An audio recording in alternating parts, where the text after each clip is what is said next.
सा इसक तेरा।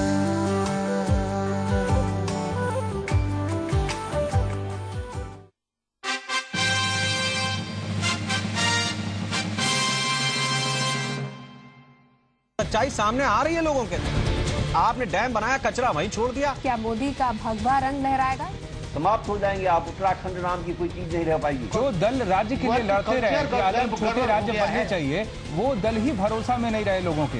पैसे का हो क्या रहा है? उपभोक्तावाद आज भारतवर्ष को चबाया जा रहा है। आज तो हमारे पास बहुत से तकनीक। ठीक है, तो आप बताइए कितने डॉपलर रडार आपने लगा दिए? कौतूहल का विषय है ये। गलती नहीं करी सरकार ने, अपराध किया है। हमारा काम है सवाल उठाना, हम तो उठाएंगे। देखिए डिबेट एट 8 रोज रात 8 बजे सिर्फ जी उत्तर प्रदेश उत्तराखंड पर। अपना प्रदेश अपना देश।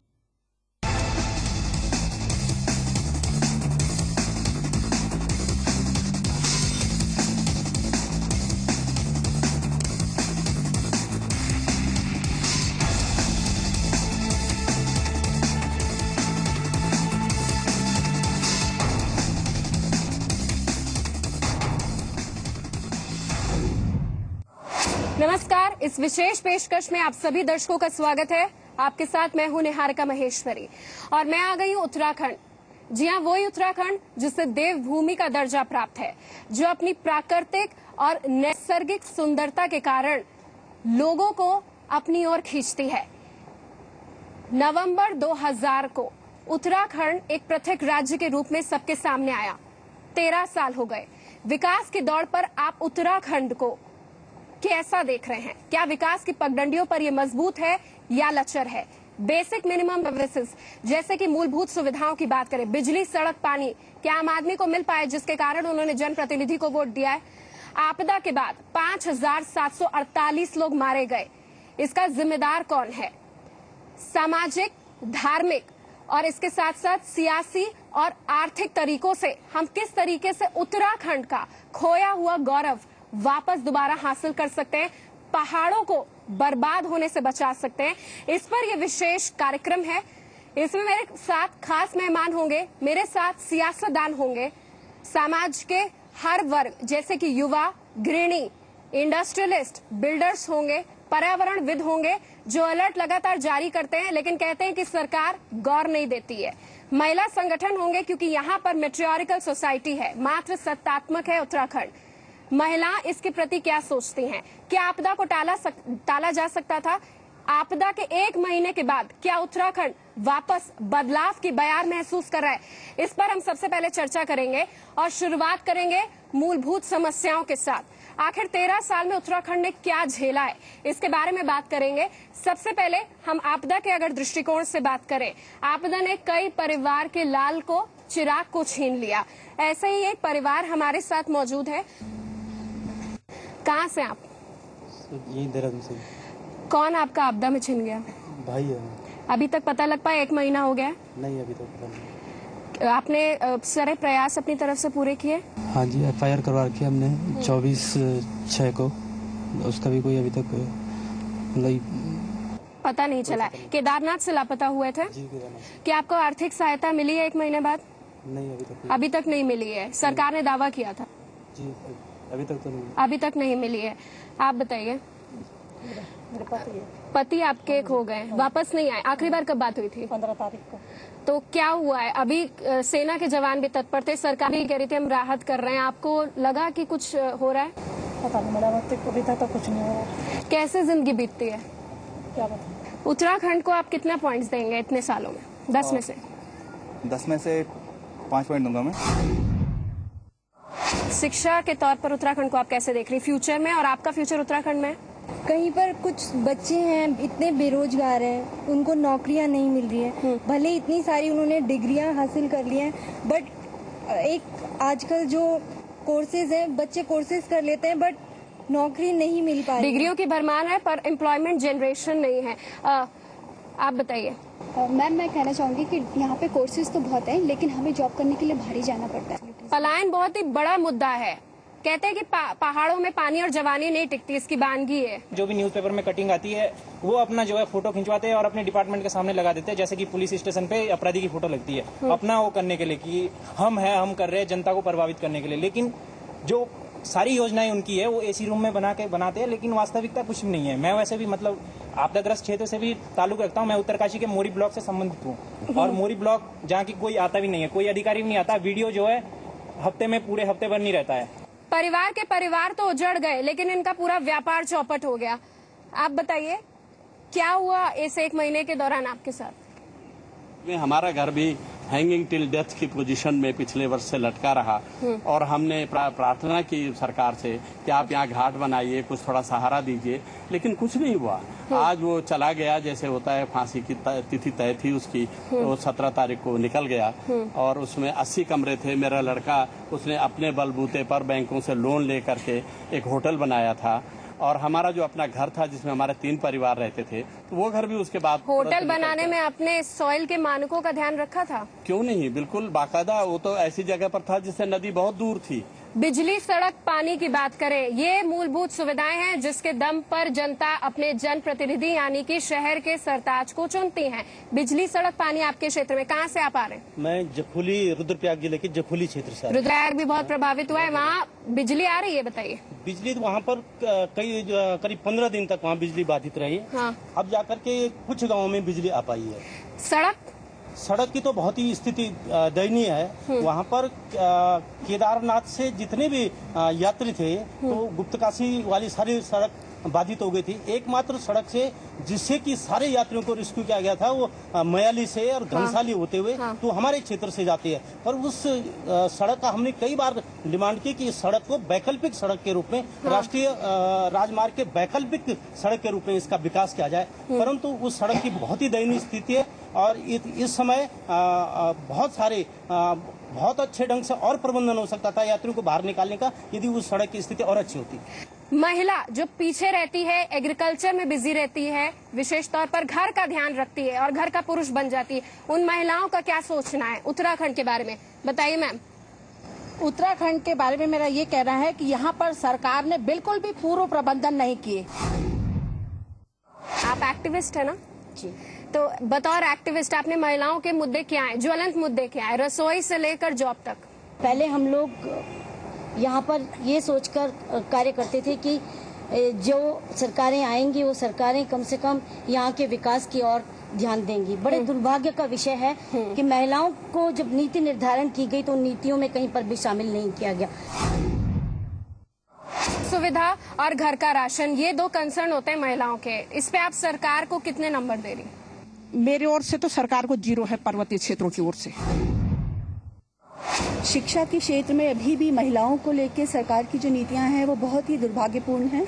मैं जो कि शिक्षक तो पलायन करे में पैसा बाहर ज्यादा मिल रहा है। एब्सोल्युटली सही, आप वही कह रहे हैं। आप स्कूल, जितने भी ग्रामीण क्षेत्रों में स्कूल हैं, वहां जाके यदि आप एक टूर लें तो आपको पता चल जाएगा कि कितना दुर्भाग्य है। सरकार को सुझाव दीजिए। एक महिला है आप, सशक्तिकरण की बातें होती हैं आज की डेट में। देखिए, मैं उत्तराखंड महिला मंच से हूँ और हम लोगों ने पूरी इस उत्तराखंड की सारी महिलाओं ने इस राज्य के लिए, एक पहाड़ी राज्य की लड़ाई लड़ी थी और हमारा सीधे मानना था कि शायद हमारी सरकार बनेगी तो जो यहाँ की सबसे बड़ी पीड़ा महिलाओं की रही है कि यहाँ का युवा लगातार पहाड़ों से पलायन कर रहा है, तो लगता था अपना एक पहाड़ी राज्य होगा तो कहीं न कहीं ये पलायन रुकेगा। लेकिन जो पूरी विकास की जो अवधारणा रही है सरकारों की, वो आम आदमी को कहीं भी नहीं छूती है। आप बताइए कि कमी कहाँ देख रहे हैं आप? प्रयास तो सरकार कोई भी आती, कांग्रेस आती, बीजेपी सब करती है, कमी क्या है? सरकार बहुत दूर की सोचती है और सरकार ने सिर्फ अपने बारे में नहीं सोचा है, इतना धम जमा किया है कि अपने बच्चों के बारे में भी सोचा है और उनके बच्चों के बारे में भी सोचा है। जी, मतलब ये अभी भी ऐसी स्थिति है, उसके ऊपर भी राजनीतिकरण हो रहा है। सरकार को राष्ट्रपति शासन लागू कर देना चाहिए, उससे क्या होगा? फिर दोबारा चुनाव होंगे, फिर दोबारा उसका बोझ झेलेगी जनता। सब कह रहे हैं कि भगवान शिव आस्था की स्थल पे ऐसे कार्य हुए जो होने नहीं चाहिए थे, जिसके कारण एक धार्मिक हानि पहुंची है। क्योंकि आजकल जो लोग हैं ना वहाँ पे एज ए पिकनिक स्पॉट आ रहे हैं, ना कि वो धार्मिक उससे आ रहे हैं। पैसा तो उसी से ही मिल रहा है। ये सरकार को पैसा मिल रहा है, लेकिन उसकी गरिमा तो बना के रखनी है ना। हम इंडस्ट्रियलिस्ट के पास चलेंगे। बिजनेसमैन का बहुत पैसा, बहुत लॉस हो गया और बिजनेसमैन इतना परेशान है। वहाँ जो सड़क के किनारे ढाबे, रेस्टोरेंट जो यात्रियों की सुविधाओं के लिए, तीर्थ यात्रियों की सुविधाओं के लिए खोले थे, उनके परिवार बह गए, उनके व्यापार बह गए और वो आज सड़क पर हैं। हम लोगों ने सरकार से भी कहा है कि बैंक से संपर्क कर, अपने उससे संपर्क कर उन व्यापारियों को दोबारा स्थापित करें। सरकार से क्या चाहते हैं? सरकार से हम चाहते हैं कि एक रिहेबिलिटेशन और फाइनेंशियल पैकेज तुरंत अनाउंस किया जाए ताकि इन लोगों को जो है वापस खड़ा किया जा सके। दिनेश अग्रवाल जी हमारे साथ है। सबसे पहले इनसे जानना चाहेंगे, दिनेश अग्रवाल जी खेल मंत्री हैं, युवाओं को बेहतर समझते हैं, युवा क्यों नाराज है, क्यों चले जाते हैं आपका राज्य छोड़? बड़ी विडम्बना रही कि जैसी ये सरकार बनी उसके बाद इस राज्य के अंदर आज हम आपदा को झेल रहे हैं। जहां तक सरकार का दृष्टिकोण है, सरकार का दृष्टिकोण विकास परक है। सरकार का दृष्टिकोण इस राज्य से पलायन को रोकना है। सरकार का दृष्टिकोण इस राज्य के अंदर जो उद्योग है जी, वो हर सरकार कहती है आना, लेकिन आपकी पार्टी एक साल में कितना कामयाब हो पाई है और क्या प्रयासरत हैं आप? एक वर्ष में जो भारतीय जनता पार्टी ने 5 वर्ष का जो कुशासन यहाँ पर दिया है उसको ठीक करने में जो समय हमको लग रहा है, जो लोग आज पुनः जो राजनीतिक एक प्लेटफॉर्म बना है उसको विकृत कर देना चाहते हैं। आज यहाँ के कुछ राजनेता जाके दिल्ली में जाके राष्ट्रपति शासन की बात करते हैं। मैं नहीं समझ पा रहा हूँ क्या दृष्टिकोण उनका है। आप बीजेपी को इसके लिए जिम्मेदार ठहरा? निश्चित रूप से यदि वो बीजेपी, लेकिन आप ही के पार्टी में कितने गुट हैं? हम कितने गुट को तो नाम ले देते। जो बड़ी पार्टी होती है ज्यादा बर्तन होते हैं, खटकते हैं उसमें। सरकारी आंकड़े, अफसरों के आंकड़े और सेना के आंकड़े, फर्क क्यों था? गृह मंत्री मान रहे थे कि समन्वय की कमी है। नहीं, समन्वय की कमी नहीं। शुरू में नहीं, मैं आपको बता रहा हूँ कि शुरुआत में जो इसका विस्तार था, जो आपदा आई है, 35,000 वर्ग किलोमीटर के क्षेत्र में लगभग 7-8 जनपद उसमें इन्वॉल्व थे। उसकी जो तीव्रता थी, जो उसकी व्यापकता थी, उसमें एकदम अगर हम उम्मीद करें कि 2 दिन में सब कुछ समन्वय हो जाएगा, 2 दिन में सारी ढर्रे में सारा आपदा राहत का काम हो जाएगा, संभव नहीं है। कोई भी सरकार होती, सारी पॉलिटिकल लीडरशिप को राजनीति से ऊपर उठ करके इस राज्य में आपदा के विषय पर बड़ी गंभीरता से सोचना होगा कि अगर कभी भी दुर्भाग्यवश इस प्रकार की आपदा आती है तो उससे लड़ने के लिए हम तैयार रहें। जी, इतनी बड़ी प्रॉब्लम आज आप ये देखिए, बड़े दुर्भाग्य का विषय है। इतना बड़ा दुर्भाग्य है कि समन्वय नहीं, सरकार के अंदर आपस में ही तालमेल नहीं है और सब चीजें इस कदर हो गई हैं कि पूछिए मत। आप बीजेपी से भारी बने थे भारतीय जनता पार्टी, बताइए। नहीं, 2 मंत्री जी ने जिस विषय को कहा, हम चाहते थे कि देखो इस विषय पर राजनीति न हो, लेकिन उन्होंने पूरी जो बात की वो राजनीति से लब्बालोप थी। सर, कब तक गिव एंड टेक की बात करते रहेंगे? वो बात छोड़िए, आप मुझे बस इतना बताइए, बीजेपी सरकार को कितना सपोर्ट करेगी? प्लीज आप जो बात उन्होंने बोली है उसका जवाब देने दीजिए। दूसरी, जहां तक आपने कहा कि भाई आज की आपदा में जिस दिन आपदा आई थी, हमने उस दिन फर्स्ट डे हमने स्टेटमेंट बीजेपी की ओर से जारी हुआ था कि हम आपदा में कोई राजनीति नहीं करना चाहते हैं। ये राजनीतिक दृष्टिकोण से हम पे हमला करने का प्रयास ज्यादा कर रहे हैं। सर बताइए। देखिए, यदि हम बहुत फेयर तरीके से बात करें, दैवीय आपदा में किसी की दोष नहीं है, ये बात ठीक है, लेकिन इस दैवीय आपदा की यदि आप शुरुआत के दिनों पे गौर करें तो सबसे पहले जो शुरुआती दिन होते हैं वो बहुत क्रिटिकल होते हैं, बहुत इंपॉर्टेंट होते हैं। उसी पर विशेष तौर पर बीजेपी आरोप लगा रही कि नहीं, एक रिएक्शन और फिर पब्लिक को बोलना है। बताइए। मैं कहना चाहूंगा कि 16-17 को जो आपदा आई, 3 दिन बाद सरकार जागी। भारतीय जनता पार्टी ने 18 से कहा है हम आपके साथ खड़े हैं, जहां हमारी जरूरत हो हम खड़े होंगे। आप ठीक है, बताइए क्या बोलना चाहते हैं आप? ये आपदा अपने आप में सरकार खुद आपदा है। जिस मुख्यमंत्री को 16 तारीख के बाद 19 तारीख को खबर आती है, आप मुझे आज तक कोई भी मंत्री एक बताए, कौन अधिकारी जिसने वहाँ पे कैंप किया? वहाँ के विधायक, कैबिनेट मंत्री राहुल गांधी गए थे। राहुल गांधी कैसे गए? मेरे पास एक उसकी सूचना है समय की। उठा करके सामान को 19 तारीख को हम लेकर के गए। 16-17 की घटना है और जॉली ग्रांट में कोई एक्सेप्ट करने वाला नहीं मिला हमको। तो यहाँ के राजनेता है, उनके अंदर जनहित की भावना नहीं है। और किसकी भावना है? अपने स्वार्थ सिद्धि की भावनाओं को समझो, यही कहा जाता है। विशेष तौर पर हमारे साथ और भी शख्स हैं, इनसे बात करने की कोशिश करेंगे। बताइए क्या जानना चाहते हैं? मेरा कहना यह है कि 2 साल के कार्यकाल में बहुगुणा सरकार ने एक बार भी डिजास्टर मैनेजमेंट की मीटिंग बुलाने की जरूरत नहीं समझी। कि जहां गड्ढा होता है वहीं पानी भरता है। इसलिए सरकार की कमियां हैं, सरकार में विफलता है और सरकार जो ये कफन जो आपदा में जो लोग मरे हैं उन पर नहीं डाल रही है, अपनी विफलताओं पे कफन। युवाओं के लिए क्या किया अभी तक 1 साल से पहले? ये करें हम आपदा के लिए काम कर रहे हैं, पेड ग्राउंड अभी तक वो नहीं हो पाया है। आंकड़े आप 192 होटल थे वहाँ पे, उसमें हर होटल में के अंदर 400-500 लोग भरे हुए थे, लेकिन वो तो कहाँ पता है होटल के मानकों का डेवलपमेंट की बात सरकार कर रही है। ऐसा नहीं है, सरकार के पास पैसा जाता है, कुछ तो डेवलपमेंट होता है, लेकिन सवाल ये कि उस डेवलपमेंट में मानकों का ध्यान रखा गया है कि नहीं, अफसरशाही क्या हावी रही है, बताइए इस पे। मैडम ऐसा है, मैं ये कहना चाहता हूँ कि सरकारी आंकड़े की जो कलाबाजी दिखा रहे हैं ये लोग, वहाँ हजारों लोगों की मौत हुई है। आज भी मीडिया बैन है, रामबाड़ा से आगे आप जा नहीं पाते, केदारनाथ में भी नहीं जाने दे रहे ना। वहाँ हजारों लाशें पड़ी हैं, लेकिन इन्होंने आज तक किसी को वहाँ जाने की जहमत नहीं उठाने दी। कैमरा को देख के खूब अच्छे से बता दीजिए आपके क्षेत्र का हाल क्या है। शहर की जो असली समस्या, जो यहाँ फोरम बैठा हुआ है, पॉलिटिकल फोरम, और जो इस समय सब्जेक्ट चल रहा है आपदा का, बरसात का, त्रासदी का, तो निश्चित तौर पर देहरादून की नदियों का नियोजन होना चाहिए। इनका कैसे पुनः संरक्षण हो सके। नदियों के किनारे जो अतिक्रमण हो रखे हैं, कल आपदा मंत्री जी ने भी दौरा किया था, मैं आज अखबार पढ़ रहा था, उन्होंने भी कहा है कि बहुत ज्यादा अतिक्रमण है, तो सरकार को कोई पॉलिसी बनानी चाहिए, नदियों की चौड़ाई फिक्स करनी चाहिए। समाजवादी पार्टी उत्तर प्रदेश में तो साइकिल अच्छी दौड़ा रही है, उत्तराखंड में पता नहीं कितनी धीमी। बताइए सर, एसपी कहाँ है? इन सब में तो एसपी दिखी ही नहीं। यूपी की सरकार की तरफ से पैसा आता है, आप कहाँ थे? दिखने से कोई हीरो थोड़ी बनना है हमें। 350 करोड़ रुपया सरकार ने दिया, जो पेंशन का था। ठीक है, 25 करोड़ रुपया उन्होंने दिया, 400 बसें लगाई और जितना होना था उतना किया। अब ये दिखे मोदी तो क्या कर लिया, राहुल गांधी देखा तो क्या कर बस आप कुल मिलाकर मोदी और राहुल गांधी पे आ गए। अध्यक्ष जी से बात कर लेते हैं। अध्यक्ष जी, लोकसभा चुनाव जीतना है ना उत्तराखंड में? बिल्कुल जीतना है और 3 लोकसभा सीटें यहाँ पर समाजवादी पार्टी जीतेगी।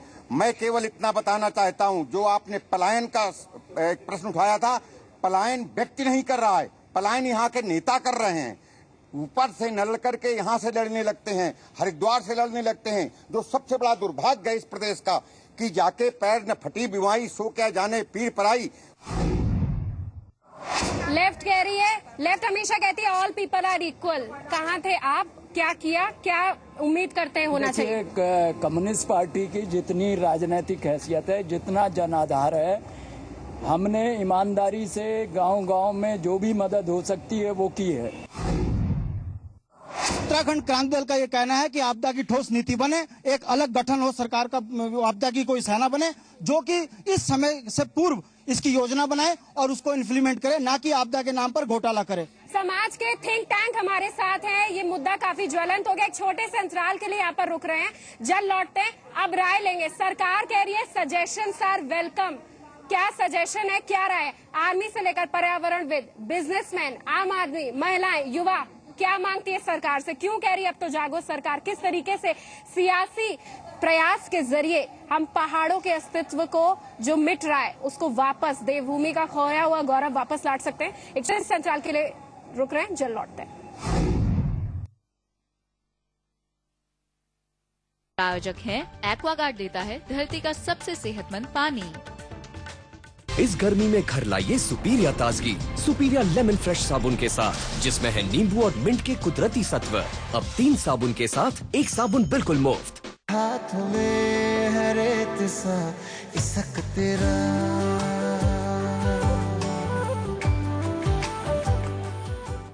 ये राह है कामयाबी की। Shambhunath Institute of Engineering and Technology, Allahabad. जीने लगा हूँ पहले से ज्यादा तुम पे मरने लगा। जेट इको बनियान IIT कानपुर द्वारा प्रमाणित। मैं पहनता हूँ जेट, अब बेचूंगा भी ओनली जेट। हाँ, बनियान बोले तो जेट इको बनियान। स्वागत है आपका। हम देवभूमि उत्तराखंड को उसका खोया हुआ स्थान वापस लौटाने पर चर्चा कर रहे हैं। काल्पनिक बातें बहुत हो गई, अब वास्तविक बातों पर बात कर लेते हैं। और वास्तविक बातें किए जाएं तो उत्तराखंड में इस बार इंडियन आर्मी का बहुत ही महत्वपूर्ण रोल, एक देवदूत के तौर पर इंडियन आर्मी आई। हमारे साथ एक्स आर्मी ऑफिसर मौजूद हैं, बहुत सराहनीय काम किया आर्मी ने। यहाँ पर उत्तराखंड की बात है, उत्तराखंड में हम कई वर्षों से, जब से उत्तराखंड बनना है, हम ये बताते रहे हैं कि देखिए आप फौजी, यहाँ पर बहुत फौजी हैं। सर रिसोर्सेज ही नहीं थे इस बार फौजियों के पास, जैसे तैसे रोप से बेचारे लोगों को। नहीं, वो तो ठीक है, वो अलग बात रही, लेकिन यहाँ जो मैं उत्तराखंड की बात कर रहा हूँ, यहाँ पर हम लोग हर बार सुझाव देते रहे हैं कि देखिए आप फौजियों को इस्तेमाल कीजिए, आप समितियां बनाते हैं उनमें फौजियों को लीजिए, हम लोग का बहुत एक्सपीरियंस है। एसपी सती जी की राय को आप सुनते रहते हैं। सती जी, अब विस्थापन कैसे होगा? ठीक है, नुकसान हो गया। सबसे पहले मुझे बताइए कि जो हमने चक्र को तोड़ दिया है, हिमालय में जो प्रकृति का चक्र है और जो इको सेंसिटिव जोन को लेकर डिबेट है, सरकार क्या करे? नहीं, एक शेर से मैं बात शुरू करूंगा कि आह को चाहिए एक उम्र असर होने तक, कौन जीता है यहाँ तेरी जुल्फ के सर होने तक, हमने माना कि तगाफुल न करोगे लेकिन खाक हो जाएंगे हम तुमको खबर होने तक। इस प्रदेश में आप एक बात देखिए, आपदा प्रबंधन की बात मैं करता हूँ कि 13 साल हो गए, लगभग हर वर्ष एक तरह की आपदा आपके यहाँ आ रही है। ताजुब है, ये विश्व का सबसे बड़ा अजूबा है, एक तरह की सर हल बताइए। मैं एक बात बता रहा हूँ कि ये इसी में हल है। मैं कह रहा हूँ कि इस बार का माइनस यात्रा कर दीजिए, वो पिछले बार के आपदा हो जाएगी। अगर यात्रा सिस्टम में जितनी कैजुअलिटीज हुई है उसको माइनस कर दो, क्योंकि यात्रा पीक यात्रा पे आ गई, आपके पास कोई तंत्र मौजूद नहीं है। एक तरह की आपदा के लिए आपके पास कोई तंत्र तक आज तक खड़ा नहीं हुआ। यूएन की एक रिपोर्ट है 2012 में, वो कहते हैं कि पीपीपी मोड में भारत और हमारा प्रदेश तो खैर ज्यादा ही है, जिस तरह से इंफ्रास्ट्रक्चर डेवलपमेंट की जिस तरह से उतावली दिखा रहे हैं, उसके जितने भयंकर आपदीय परिणाम की संभावना है वो बहुत खतरनाक है। उस पर आगाह किया है। ऐसे तो डेवलपमेंट ही नहीं हो पाएगा। फिर आप एज ए इकोनॉमिस्ट क्या राय देंगे? बेसिकली आप सभी जानते हैं, अगर किसी भी राज्य का या किसी भी क्षेत्र का विकास करना है तो सबसे बड़ी जरूरत होती है इंफ्रास्ट्रक्चर की। और इंफ्रास्ट्रक्चर में आप देखें कनेक्टिविटी बहुत जरूरी हो, चाहे वो रोड के थ्रू हो, ट्रेन के थ्रू हो या बाय एयर हो, और साथ में कम्युनिकेशन बहुत जरूरी होता है। तो इसके लिए कुछ तो सैक्रिफाइस करना पड़ेगा, विकास के लिए कुछ सैक्रिफाइस करना पड़ेगा, लेकिन हमें ये भी देखना चाहिए कि क्या उसकी सस्टेनेबिलिटी है, मीन्स हम जो करने जा रहे हैं क्या वो बेयर करने की स्थिति में है, अगर है तो उसको कंटिन्यू करें। हाँ, कहीं कहीं हम ऐसा कह सकते हैं कि कहीं कहीं इसको नजरअंदाज किया गया। उसका कारण ये नहीं था कि विकास के नाम पर उसको नजरअंदाज किया गया, उसका कारण ये था कि जो मशीनरी उस काम को चेक करने के लिए थी उसने अपना काम नहीं किया। अगर ठीक तरह से खनन हो और लीगल तरीके से, तो ये पर्यावरण के लिए अच्छा भी है और फायदेमंद भी है। जी चलिए, हम दिनेश अग्रवाल जी से बात कर लेते हैं। दिनेश जी, विस्थापन कैसे होगा, कितना समय लगेगा? हम उत्तराखंड को बिल्कुल युद्ध स्तर पर विस्थापन की बात है, हमने और केंद्र सरकार ने बैठ के उसमें रास्ते खोजे हैं। तब तक रोजगार जिनका छिना है, जिनकी दुकानें स्वाहा हो गई, जिनके होटल पे होटल डूब गए, उनके लिए क्या होगा? देखिए, उनके लिए जो भी पैकेज, जो छोटे ढाबे थे उनको कंपलसेट करने की बात हमने कही है। हम फ्री राशनिंग की बात पूरे प्रदेश के अंदर कर रहे हैं। हम जहां पर भी जो मदद की बात हो सकती है वो राज्य सरकार अपनी ओर से लगी हुई है, उसको कर रही है। मैडम, आप इस बात से संतुष्ट हैं? नहीं, ये बिल्कुल भी गलत बात है, और इतना जो पैकेज आ रहा है वो सचमुच में वहाँ तक ना तो पहुँचाएंगे और ना पहुँचेगा। ये एक कांग्रेस की नीति है कि अपने परिवार को लेके, तो अभी भी जो मुख्यमंत्री यहाँ है अपने परिवार के साथ ही मिलके ये सामग्री बंटवा रहे हैं। क्या हो रहा है क्या नहीं हो रहा है ये मैं बिल्कुल ताल्लुक नहीं रखती हूँ। चारधाम यात्रा कोई दोबारा जाने का सोच? चारधाम यात्रा जो सोचेगा मैडम, अगर यहाँ की व्यवस्था अच्छी होगी, मैं तो ये कहता हूँ, मेरी डिमांड ये है कि अगर ये व्यवस्था सेना को दी जाए तो सेना 1 साल के अंदर पुल बना देगी, सड़क भी बना देगी उसके अंदर। ये सरकार निकम्मी सरकार है, उससे विश्वास करना बेकार है। रिहैबिलिटेशन किस तरीके से हो? पोस्ट ट्रॉमेटिक स्ट्रेस डिसऑर्डर इसको कहते हैं। और जहाँ तक मेंटल रिहैबिलिटेशन की बात है, देखिए सबसे पहले तो जो लोग बचे हैं खास करके स्थानीय, उन पे हमारी सरकार ध्यान दे। जो बहुत सारी हमारे पास राहत सामग्री हो वो उन तक पहुँचे, सड़क का वो हो, वो जो हमारे जो लोग उनके संपर्क में आए उनका व्यवहार बहुत ही संवेदनशील हो, बहुत ही विनम्र हो। समय आ गया पूरा उत्तराखंड एकजुट हो। हमने उत्तराखंड के सब लोगों की राय ले ली। एक बुजुर्ग है हमारे पास बहुत देर से।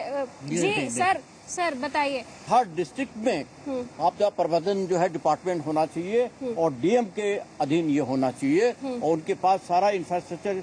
देखिए, रोप नहीं थे इनके पास, स्टील के रोप नहीं थे, तख्ते नहीं थे, पोस्ट नहीं थे, ताकि जो है पैदल जो है ब्रिज जो है बना सकते थे ना, और यहाँ इतनी साइंटिफिक लेबोरेटरीज हैं जिनकी बहुत कुछ कर सकते थे सर, लेकिन मोबाइल टावर जब जो है बह गए, यहाँ एक सेटकॉम सिस्टम है डिफेंस का, जी जी, वो सैटेलाइट कम्युनिकेट, जब अंटार्कटिका से देहरादून हम उससे बात कर सकते हैं तो हम केदारनाथ से यहाँ क्यों नहीं बात? सर अब मुझे जाने दीजिए सर। वैज्ञानिकों का इनको जो है, वैज्ञानिक जो भी है, जी जी जी, जियोलॉजिस्ट है जी, ये स्पेस साइंटिस्ट है, ये उत्तराखंड का दर्द है जो मेरे माइक आईडी को झगड़ोड़ कर। और अभी तो सुनिए, अभी तो हम लोग यात्रियों को बचा सके, लेकिन जो ग्रामीण क्षेत्र के लोगों को जो हानि हुई है, उनके मकान बह गए हैं, उनके कई पता नहीं कितने लोग मर गए हैं, उसका आंकड़ा अभी हमारे पास नहीं है। भरपाई कैसे हो, सरकार प्रयास कर रही है, लेकिन जो मानसिक तौर पर एक गहरा आघात, एक आक्रोश है लोगों के मन में, उसको किस तरीके से सुलझाया जाए। हमारे साथ आम आदमी मौजूद है, मेरे पास बहुत कम समय है, आप सबसे एक पैन राय लेना चाहूंगी। क्या आप एक अच्छा उत्तराखंड देख पा रहे हैं? आप बताइए। नहीं, ठीक है, इस बात का आ रहा है गांव बसाने के लिए और कामों के लिए, उस पर पूरी नजर रखी जाए। और ठीक है, एक अच्छा उत्तराखंड नहीं देख पा रहे, लोगों के मन में बात बस गई है। एक महीने बाद मीडिया से लेकर हर आम आदमी जो सुबह के पेपर के साथ शुरुआत करता है और गंदे सपने के साथ दिन को अंत करता है, वो यही कह रहा है कि अब बस पाएगा मेरा उत्तराखंड। इसका उत्तर यही है कि हाँ, उत्तराखंड बस पाएगा। जरूरत है राजनीतिक इच्छा शक्ति की, जरूरत है अलर्ट को ध्यान में रखने की, जरूरत है युवाओं को नाराज नहीं करने की, जरूरत है पलायन की समस्या को रोकने की, बिजली पानी सड़क को देने के लिए। अंत में एक संक्षेप रिएक्शन, कैसा उत्तराखंड आप देख रहे हैं? निश्चित रूप से समृद्ध, उन्नत और प्रगतिशील उत्तराखंड की जो परिकल्पना हमारी थी, उसको करने के लिए हम दृढ़ संकल्पित हैं और उसी तरह से मैं देखता हूं कि वो उत्तराखंड बनेगा। समृद्धशाली, आत्मनिर्भर और आपदा रहित उत्तराखंड के लिए हम लोग सब लोग मिलकर के प्रयास करेंगे।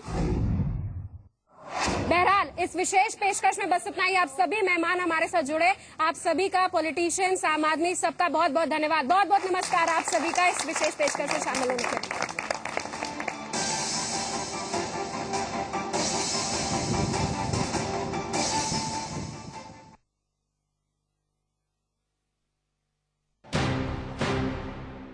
दिन भर की हर हलचल सिर्फ 25 मिनट में, सियासत और समाज का हर अंदाज सिर्फ 25 खबरों में, खेल और खिलाड़ी की खबर, विदेश और व्यापार पर भी नजर। देखिए 25 मिनट 25 खबरें रोज सुबह 9 बजे और रात 10:30 बजे, सिर्फ जी उत्तर प्रदेश उत्तराखंड पर।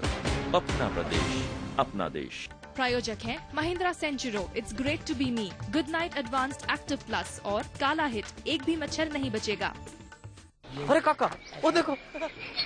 अरे क्या कहना भाई, फुलवा को क्या कामकाजी पति मिला है। क्यों भैया, पानी भरते हो या रसोई भी कर लेते हो? जोरू का गुलाम, खानदान का नाम खराब कर दिया है? हमारी बीवी उम्मीद से है, अभी उसको पूरा आराम नहीं मिलेगा तो हमारे आने वाले बच्चे पे असर पड़ेगा ना। तो हम खानदान का नाम डुबो रहे हैं या बचा रहे हैं, है काका? हाँ। गर्भ के दौरान ध्यान रखें कि गर्भवती माँ दिन में कम से कम 2 घंटे जरूर आराम करे और रात में कम से कम 8 घंटे सोए। साथ ही घर में एक खुशी का माहौल बनाए रखें। और वो 4 बातें याद है ना? 1, गर्भवती को खाना अच्छा। 2, पहला गाढ़ा दूध है सच्चा। 3, 6 महीने सिर्फ स्तनपान। और 4, फिर स्तनपान और पोषण का ध्यान। तो 4 बातों से नाता जोड़ो, कहो कुपोषण भारत छोड़ो। जब जुर्म अपना सर उठाता है तो वो आता है जिसके सामने हर गुनाह पनाह मांगता है, हर राज बेपर्दा हो जाता है। क्राइम फाइल्स नवीन कुमार के साथ एक बुलेटिन जो रुकता नहीं, क्योंकि खबरों का सिलसिला कभी थमता नहीं। देश, विदेश और प्रदेश की नॉन स्टॉप खबरें देखिए नॉन स्टॉप 20 में रोज सुबह 10:30 बजे और दोपहर 3 बजे सिर्फ जी उत्तर प्रदेश उत्तराखंड पर। अपना प्रदेश, अपना देश। खबरें जो दर्शाती है पल, वो खबरें दिखाते हैं हम। बदलकर बीते कल की तस्वीर एक नई सोच जगाते हैं हम। जी उत्तर प्रदेश उत्तराखंड उपलब्ध है एयरटेल टीवी चैनल नंबर 290 पर और डिश टीवी चैनल नंबर 570 पर। समझदारी से चुने अपना ऑपरेटर। जी उत्तर प्रदेश उत्तराखंड, अपना प्रदेश अपना देश। जब जुर्म अपना सर उठाता है तो वो आता है जिसके सामने हर गुनाह पनाह मांगता है, हर राज बेपर्दा हो जाता है। क्राइम फाइल्स नवीन कुमार के साथ। शॉट्स की शह पर स्कोर्स को मार, खेल के मैदान में खिलाड़ियों का महासंग्राम। किसे मिली शिकस्त, किसने जीती जंग, खेल की दुनिया की हर खबर